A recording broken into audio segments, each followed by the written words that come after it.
Assalamualaikum warahmatullahi wabarakatuh. Assalatu wassalamu ala rasulillah wa ala alihi wa sahbihi wa man walah amma ba'd.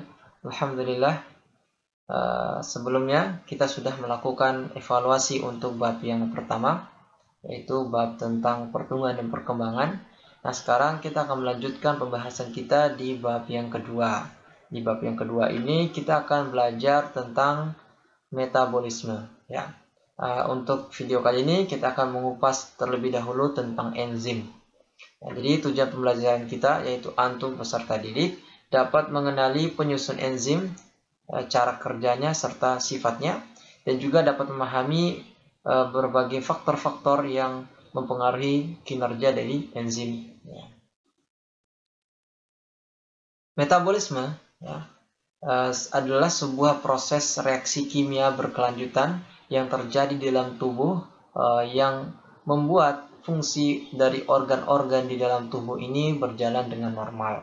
Nah, metabolisme ini bisa berupa katabolisme maupun anabolisme. Katabolisme itu adalah proses penguraian senyawa yang kompleks menjadi senyawa yang lebih sederhana, dan akhirnya nanti produknya adalah energi. Ya, contohnya makanan, ya. Makanan itu senyawa yang kompleks, kemudian diuraikan menjadi senyawa yang lebih sederhana, ya, sari-sari makanan, dan kemudian nanti akhirnya adalah menjadi energi kimia bagi tubuh kita. Nah, anabolisme itu adalah proses penyusunan, ya, senyawa yang kompleks, ya, dari senyawa-senyawa yang lebih sederhana, dan ini membutuhkan energi, ya. Kalau katabolisme menghasilkan energi, anabolisme yaitu membutuhkan energi, ya. Contoh anabolisme adalah fotosintesis pada tumbuhan. Jadi fotosintesis itu kan proses pembuatan makanan sendiri oleh tumbuhan. Jadi dia membuat senyawa yang kompleks dengan energi cahaya matahari, ya. Nah, kedua proses metabolisme ini, baik katabolisme maupun anabolisme ini berlangsung dengan bantuan enzim, ya. Yaitu enzim itu adalah suatu protein yang berfungsi untuk mempercepat reaksi. Jadi tanpa enzim, maka proses katabolisme dan anabolisme ini akan terhambat dan berjalan sangat lambat, ya. Dengan enzim, ya, proses keduanya akan berlangsung dengan sangat cepat.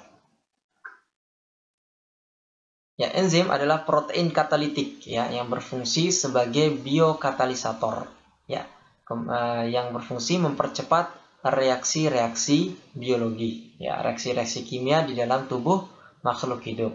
Nah, diingat, ya, enzim itu adalah protein. Nah, enzim berdasarkan penyusunnya terbagi menjadi dua, ada enzim sederhana dan holoenzim. Holoenzim ini adalah enzim kompleks, ya. Jadi holoenzim ini terdiri dari komponen yang bernama apoenzim dan komponen gugus prostetik, ya. Apoenzim ini komponennya berupa protein, ya. Nah, ini sifat dari protein adalah termolabil. Ingat, ya, sifat dari protein adalah termolabil. Artinya mudah terdenaturasi ketika terpapar suhu yang tinggi, ya. Mudah rusak, ya, terdenaturasi atau rusak. Nah, sedangkan gugus prostetik sifatnya termostabil, ya.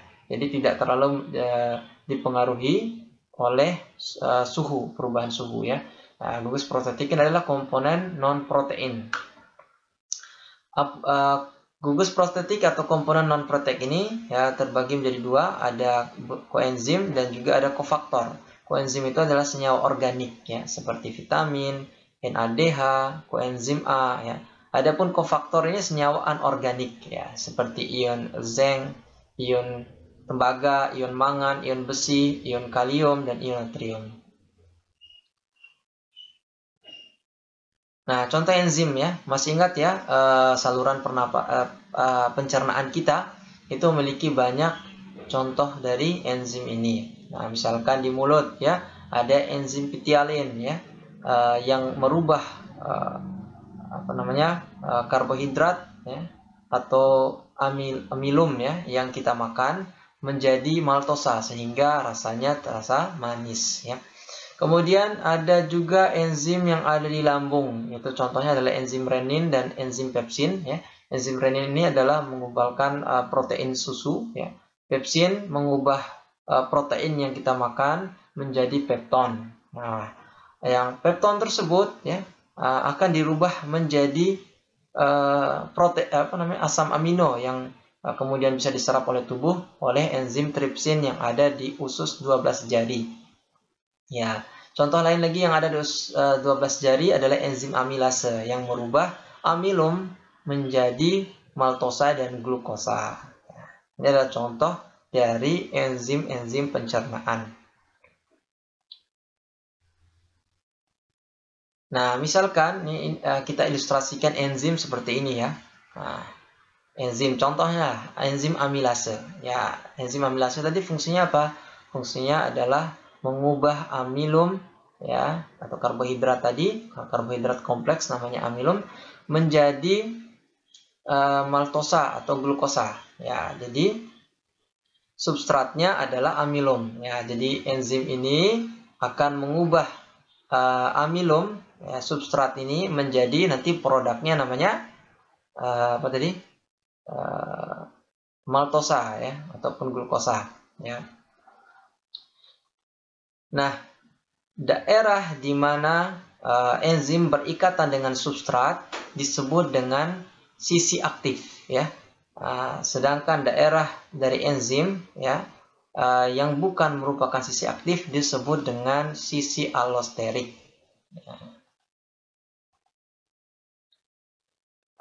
Bagaimana sifat-sifat enzim? Ya, enzim pertama dipengaruhi oleh suhu dan pH. Ya, kemudian enzim bekerja secara spesifik, ya, yakni hanya dapat bekerja pada satu substrat tertentu. Ya, contohnya enzim amilase tadi, ya, yaitu substratnya ya amilum, ya, tidak bisa lemak, ya, tidak bisa protein, tetapi spesifik khusus, ya. Sedangkan kalau yang lemak misalnya ada enzim lipase ya, kemudian protein tadi ada tripsin ya, ataupun ada pepsin ya, itu adalah enzim yang bekerja pada protein. Enzim bekerja secara reversible, artinya enzim dapat mengkatalis penguraian ya suatu senyawa menjadi senyawa lain ya yang lebih sederhana, ataupun juga bisa mengkatalis penyusunan senyawa-senyawa tersebut menjadi senyawa semula. Artinya bekerja bolak-balik ya, bisa bekerja mempercepat reaksi penguraian senyawa ataupun penyusunan senyawa. Enzim diperlukan dalam jumlah yang sedikit. Ya. Enzim dapat bereaksi dengan substrat asam maupun juga basa. Ya. Enzim berupa koloid, campuran ya, bukan senyawa ataupun unsur. Nah, enzim itu adalah koloid ya, campuran dari beberapa senyawa. Kemudian enzim tidak ikut bereaksi menjadi produk ya, tidak ikut bereaksi menjadi produk ya, sehingga dapat digunakan berulang kali ya. Setelah selesai substrat yang ini ganti substrat, enzimnya tetap sama ya. Mekanisme kerja enzim ya, misalkan ya di sini ya prinsip umum kerja enzimnya itu sebagai biokatalisator ya, atau mempercepat reaksi dengan cara menurunkan energi aktivasi enzim. Nah, di sini terlihat grafik ya. Misalkan tanpa enzim, ya ini adalah grafik yang berwarna hitam ini, kurva yang berwarna hitam ini adalah energi aktivasi, energi awal yang harus yang harus digunakan untuk memulai sebuah reaksi. Nah, tinggi ya. Namun dengan bantuan enzim, energi aktivasinya menjadi turun. Jadi hanya butuh sedikit energi untuk memulai reaksi ya. Jadi ada penghematan energi ya ketika menggunakan enzim ya. Dan sehingga dampaknya akan reaksinya menjadi lebih cepat. Bagaimana mekanisme kerja enzim ya? Jadi enzim akan berikatan dengan substrat ya, menjadi kompleks enzim substrat ya. Nanti enzim memisahkan dirinya, sedangkan substrat tersebut sudah berubah menjadi produk ya. Jadi substrat plus enzim, nantinya enzim plus produk akhirnya. Ada beberapa teori yang menjelaskan bagaimana cara kerja enzim ya. Teori yang pertama namanya teori gembok dan kunci Lock and Key Theory ya oleh Fisher pada tahun 1898. Ya, jadi kuncinya ya misalkan sebagai substratnya, sedangkan gemboknya adalah enzimnya. Nah, jadi kuncinya harus spesifik dengan gemboknya ya. Jadi substratnya harus spesifik terhadap enzimnya. Kalau kuncinya lain, gemboknya lain, tidak bisa masuk kuncinya ya, tidak bisa cocok. Nah, begitu juga dengan enzim dan substrat harus sesuai spesifik ya. Begitu. Nah, ini ya enzimnya misalkan permukaan sisi aktifnya begini, berarti substratnya juga harus pas ya dengan enzimnya. Jika ini bentuknya seperti ini kemudian segitiga misalkan ya, maka tidak bisa cocok, berarti itu tidak bisa menghasilkan produk ya kalau tidak cocok ya. Kemudian ada teori yang kedua, fit teori, teori ketepatan induksi. Jadi enzim memiliki sisi aktif fleksibel menurut teori ini ya, teori ketepatan induksi ini. Enzim itu memiliki sisi aktif yang fleksibel, beda dengan teori gembok dan kunci tadi ya yang sudah pas ya. Sedangkan enzim ini dia sisi aktifnya fleksibel. Kemudian enzim ini akan mengubah bentuk sisi aktifnya sesuai dengan substratnya yang sesuai yang spesifik ya. Enzim yang sisi aktifnya telah berubah sesuai dengan substrat, kemudian terjadi pengikatan ya menjadi kompleks enzim substrat dan menghasilkan produk. Nah, itu adalah dua teori bagaimana cara kerja enzim. Apa saja faktor-faktor yang mempengaruhi kerja enzim? Jadi pertama suhu atau temperatur ya. Temperatur optimum pada manusia untuk kerja enzim yang optimal itu lebih kurang 30 sampai 40 derajat Celcius. Ya. Jika suhunya kurang dari suhu optimum, maka kinerja enzim bisa terhambat. Ya. Namun jika suhunya kurang dari 0 derajat Celcius, maka enzimnya akan nonaktif, ya, tidak bekerja sama sekali jika kurang dari 0 derajat Celcius. Ya. Namun jika suhunya lebih dari suhu optimum, maka enzim akan mengalami denaturasi, rusak. Ya. Ingat ya, kalau enzim itu adalah protein katalitik tadi. Nah, sifat dari protein itu mudah terdenaturasi jika terpapar suhu yang tinggi. Ya. Kemudian yang kedua adalah derajat keasaman atau pH, ya, asam dan basa ya. Jadi umumnya enzim itu, enzim yang bekerja pada tubuh manusia itu bekerja pada pH 6 sampai dengan 8. Ya, namun ada beberapa yang bekerja pada pH selain 6 dan 8. Ya, kalau enzim petialin optimal di pH netral ya, sekitar 7 lah. Dari 6 sampai 8 itu adalah pH netral. Nah, ada juga yang bekerja di pH asam, yaitu enzim-enzim lambung ya, seperti pepsin dan renin tadi ya. Kemudian ada juga yang bekerja di pH basa ya, seperti enzim yang ada di usus 12 jari tadi, yaitu tripsin dan amilase ya.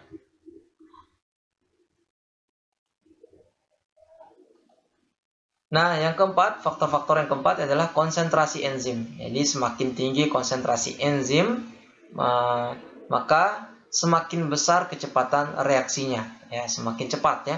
Kemudian kalau konsentrasi substratnya, jadi dia semakin lama juga semakin cepat, namun hanya sampai semua sisi aktif dari enzim terkunci dengan substrat. Ya, jadi kalau substratnya kelebihan banyak daripada enzimnya, maka ya prosesnya tidak terhenti sampai situ ya. Jadi tidak semakin cepat, malah semakin lambat ya. Tapi sampai dia semua sisi aktifnya itu terkunci oleh enzim ya. Gitu ya, terkunci oleh enzim substrat ya. Kemudian zat-zat penggiat atau aktivator ya. Jadi ada beberapa yang membuat enzim itu bekerja lebih cepat, seperti logam alkali dan ion logam seperti kalsium, magnesium, dan nikel. Namun ada juga zat-zat yang penghambat ya, yaitu disebut dengan inhibitor. Nah, kerja inhibitor ini ada dua ya, ada inhibitor kompetitif dan inhibitor non kompetitif. Kalau inhibitor kompetitif, ya, inhibitornya atau penghambatnya akan bersaing dengan substrat untuk berikatan pada sisi aktif enzim. Nah, misalnya ini adalah penghambat atau inhibitornya, ini substratnya, maka dia akan menghalangi substrat, ya, sehingga substratnya tidak bisa berikatan dengan enzim. Penghambatnya yang berikatan dengan enzim. Nah, karena penghambatnya yang berikatan enzim, maka tidak bisa menghasilkan produk. Nah, begitu juga dengan inhibitor non kompetitif, ya. Kebalikannya, kalau yang ini menghambat dengan cara menutupi sisi aktifnya agar tidak bisa berikatan dengan substrat, maka inhibitor non kompetitif ini akan menyerang sisi allosteriknya, ya, bukan sisi aktifnya tapi sisi allosteriknya, ya.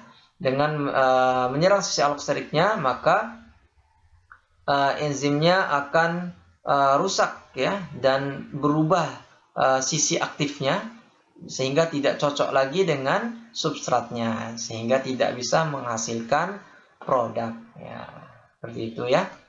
Ya, mungkin itu saja yang bisa kita bahas tentang enzim. Nah, pada pertemuan berikutnya kita akan membahas dua jenis dari metabolisme tersebut, ada katabolisme dan anabolisme. Ya, mungkin itu saja yang bisa kita pelajari pada video kali ini. Kita akhiri. Assalamualaikum warahmatullahi wabarakatuh.